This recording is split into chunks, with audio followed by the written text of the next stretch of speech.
ቤት ምኽሪ ጸጥታ ኢትዮጵያ ኣብ ጉዳይ ቀይሕ ባሕሪ ተዘራሪቡ።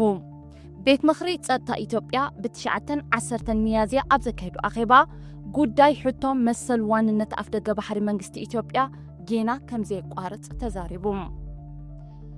እቲ ቤት ምኽሪ ጸጥታ ኢትዮጵያ ኣብ ዝተፈላለያ ክልላት ተወሊዑ ዘሎ ኩናት ንጸጋም ገዲፉ ኣብ ዲፕሎማስያዊ መዳይ ዓበይቲ ዓወታት ይሕፈስ ከም ዘሎ እዚ ድማ ንተሰማዕነት ኢትዮጵያ ኣብ ዓለማዊ መድረኻት ከም ዘበርኽ እዩ ዝኣምን።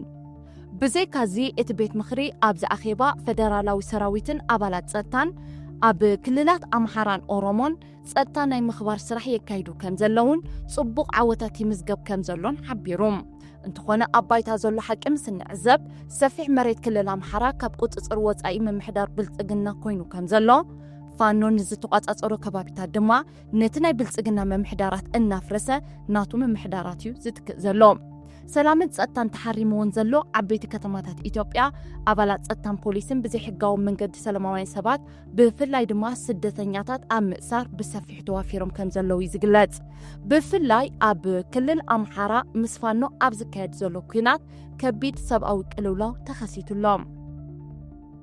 ዳርጋ ምስ ዝበዝሓ ጎረባብቲ ሃገራት ስኒቲ ኢና ዘላ ኢትዮጵያ ኣብ ዝበዝሓ ክልላት ኩናት ከፊታ ነቲ ግሁድ ናይ ባሕሪ ኣጀንዳ ናብ ጣውላ ብምስሓብ ሕጂ እውን ኣንፈት ማሕበረሰብ ዓለም ካብ ውሽጣዊ ቅልውላው ናብ ደጋዊ ጉዳያት ክትጥምዝዞ ትፍትን ከም ዘላ ምህሮ ናይ 1-2-3 ኮይኑሎ።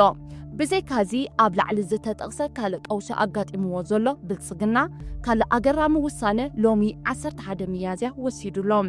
ቀዳማይ ሚኒስተር አብይ አሕመድ ንጌታቸው ረዳ ኣማኻሪ ቀዳማይ ሚኒስተር ኣብ ጉዳይ ምብራቕ ኣፍሪቃ ኮይኑ ከም ዝመዘዞ ብወግዒ ኣፍሊጡ።